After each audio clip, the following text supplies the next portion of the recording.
Top story tonight, police are investigating what caused a woman to shoot her husband in the leg following a dispute at a home. Fox 4's Kara Dixon was on the scene earlier today and joins us live with more. Kara?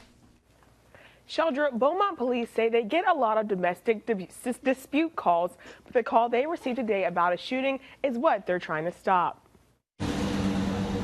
It's not unusual for Beaumont Police to get calls about domestic disturbances. They range in intensity from mere argument all the way to, actual violence. Police say the violence here at a home in the 1600 block of Terrell Avenue began when a couple got into a fight and the husband pulled out a gun. That's when the woman grabbed the gun and was pointing it at the ground and either intentionally or unintentionally fired one shot, which ricocheted off the ground and hit the man in the leg. Sergeant Rob Flores says the woman drove her husband to Baptist Hospital for treatment.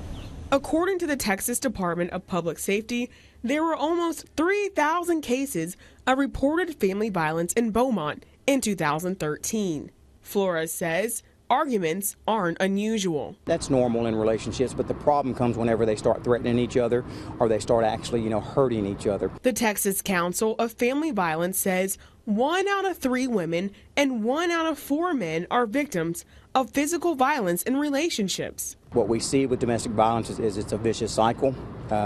There's times where there may be a lull in that cycle, and you're lulled back into that relationship. To break that cycle, Flores urges any involved to get help. Family Services of Southeast Texas does an outstanding job of making sure that they can offer assistance to victims of family violence.